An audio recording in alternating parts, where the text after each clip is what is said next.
Ser el más importante crítico de la literatura alemana fue el objetivo inicial del intelectual judío Walter Benjamin, 1892 a 1940. Su pasión especulativa se nutrió luego de las teorías más diversas y persiguió múltiples metas intelectuales. Benjamin se convirtió en una de las figuras más originales e inclasificables de las ciencias culturales europeas en el cambio del siglo XIX al XX. Crítico literario, teórico del arte, historiador de la percepción y filósofo de la historia, se ejercitó con los detalles de la realidad y los recompuso en forma de imágenes que piensan.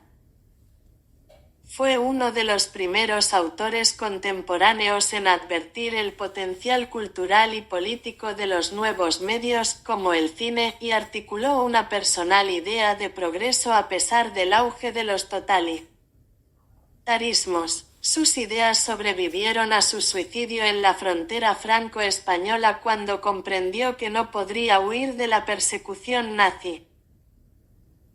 Pequeña historia de un flaneur de la historia. 1. Es muy común que cuando se escribe sobre el pensamiento y la obra del filósofo judío alemán Walter Benjamin se empiece contando el momento en que terminó su breve existencia, en la noche entre el 25 y el 26 de septiembre de 1940 en Portbou, un pequeño pueblo catalán fronterizo con Francia.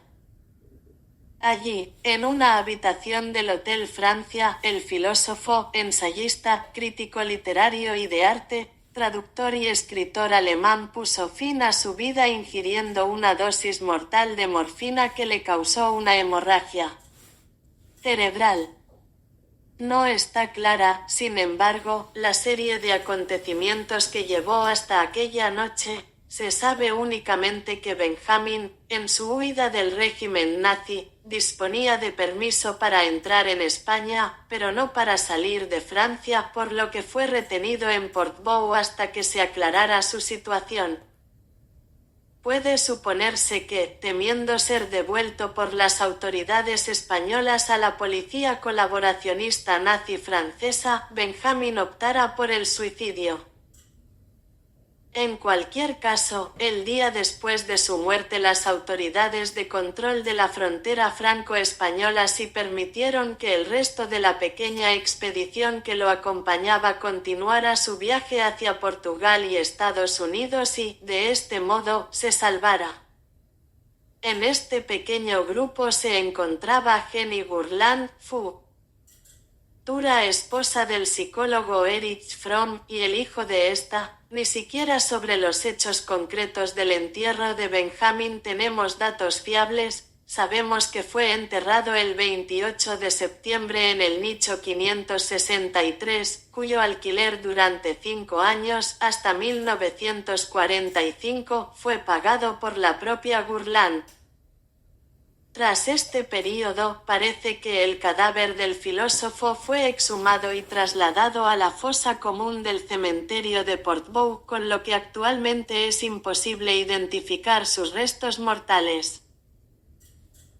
Algunos testigos cuentan que, de hecho, el cuerpo del filósofo permaneció oculto durante 3 días tras su fallecimiento, para no llamar la atención de la Gestapo sobre sus compañeros de viaje hasta que estos pudieran huir. Parece bastante probable que la policía española optara por ahorrar posibles incidentes diplomáticos con las autoridades nazis, por lo que la muerte del filósofo, el último revés tras una serie de desafortunadas desdichas, pasó a la breve historia de su vida como el salvoconducto que permitió la salvación de sus compañeros. El final de la vida de Benjamin, por el momento, la forma y las consecuencias en que tuvo lugar, supone un punto importante de cristalización, por usar un término estético que le era familiar, de las imágenes fundamentales que pueblan su pensamiento filosófico, su crítica estética y, en general, su visión de la historia y de la barbarie de la civilización contemporánea.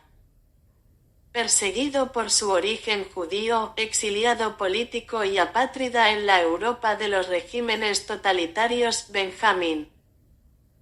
fue un emigrante clandestino en su última frontera, la francesa, ocupada en aquellos momentos por los nazis y por la que pasó, o intentó pasar, ilegalmente, en la noche del 25 de septiembre. Sus dificultades como emigrante y apátrida pueden parecer contradictorias con su nacimiento en el Berlín de finales del siglo XIX, el 15 de julio de 1892, y con su infancia, que transcurrió en el elegante barrio de Charlottenburg, de población mayoritariamente judía, iluminado también por la llegada de numerosos inmigrantes judíos procedentes de Rusia después de la Revolución de Octubre de 1917. El origen judío y la inspiración marxista e inconformista del ambiente cultural de su formación juvenil que reconstruyó en el célebre, delicadísimo y melancólico mosaico de recuerdos de su infancia en Berlín hacia 1903, no solo marca su posición como ferviente y prolífico intelectual del siglo XX, sino también, más tarde, con el auge del nazismo en Alemania, 1933, su trágico destino como exiliado, del que su suicidio constituye un triste epílogo. Benjamin muere con tan solo 48 años, ya con graves problemas en el corazón y agotado por las dificultades y fracasos padecidos en los difíciles años de estudio en el exilio. Tras un vagabundeo por Europa, Capri, Ibiza, San Remo, Moscú, Dinamarca, París, que lo debilitó físicamente y en el que subsistió en condiciones económicas miserables, ayudado por familiares y amigos y con escasos ingresos fruto de sus colaboraciones con revistas alemanas, bolcheviques o para emigrantes políticos, en 1939 decidió establecerse definitivamente en París, la capital del siglo XIX y su ciudad de adopción, ya convencido de solicitar la ciudadanía francesa. A pesar de que los acuerdos de aquel año entre Hitler y la Rusia soviética daban pie a la desconfianza y la desilusión, Benjamin confió ingenuamente en la capacidad de las izquierdas europeas para mantener a raya la barbarie fascista. En 1939, el estallido de la guerra lo sorprendió en Francia. Como judío apátrida, fue deportado a un campo de trabajo voluntario en Nevers, donde pagó un alto precio, no solo económico, sino también en salud, para obtener un visado de inmigración turística para Estados Unidos. Pero la ocupación nazi de Francia en junio de 1940 fue la que lo llevó a una fuga desesperada hacia el sur. Su idea era atravesar España para llegar a Portugal, donde iba a embarcarse hacia Estados Unidos, siguiendo los pasos de sus colegas y amigos Theodor L.W. Adorno, Max Horkheimer y Herbert Marcuse, que ya habían emigrado a partir de 1936. La vida de este ilustre náufrago del siglo XX, flaneur melancólico de una Europa en sus tiempos más oscuros, es la de un errabundo paseante por la línea temporal que separa el largo siglo XIX burgués y el rimbombante siglo XX del tardocapitalismo, las masas proletarias y las guerras totales. Pero también podríamos decir que, más que una línea temporal a caballo entre los siglos XIX y XX, la pequeña historia del filósofo alemán parece condensar, en el reducido espacio de su biografía, las dinámicas y los eventos de la gran historia de su época. En este sentido, el pasaje entre los dos siglos se nos presenta como un territorio inconexo, incierto y nebuloso, sacudido por eventos repentinos, nunca lineales ni pacíficos, sino potencialmente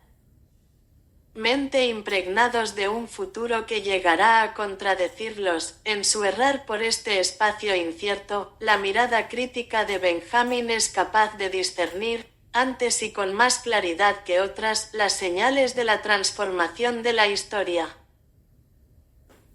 Observador sensible, sismógrafo de las vibraciones que preceden los movimientos subterráneos del presente, el filósofo nos presenta el cambio de siglos como un montaje de apariciones instantáneas, de movimientos repentinos, de quiebros, renovaciones, súbitas pequeñas catástrofes que destruyen el pasado y favorecen la llegada imprevisible de un futuro que flota sobre las ruinas como el mesiánico Angelus Novus de la célebre pintura de Paul Klee, 1920. Vagabundo errante del pensamiento, náufrago de la historia, Walter Benjamin. Fue así desde el principio de su complicada carrera y de su trabajo como pensador en desgracia. 5. Para no doblegarse ante los reveses económicos y la discriminación, Benjamin se convirtió en un emigrante entre las disciplinas más diversas, y lo fue incluso por encima de su carácter de emigrante por el continente europeo. Esta flanería intelectual le valió a posteriori la paternidad, junto a otros pensadores, de algunas teorías en el área interdisciplinar de los cultural studies, estudios culturales conocidos en aquella época como ciencias del espíritu, Geisteswissenschaften. Su exploración paso a paso de los límites entre diversas disciplinas revela también la naturaleza simultánea de los diferentes objetos de estudio que forman parte del espacio propio de la filosofía de la cultura de Benjamin. Eliminada la rigidez lineal del esquema teórico tradicional, eliminado en consecuencia el factor causal del tiempo como coordenada dominante de los procesos del conocimiento humano, la historia se presenta ante la mirada singular de este pensador como el borde coloreado de una simultaneidad cristalina.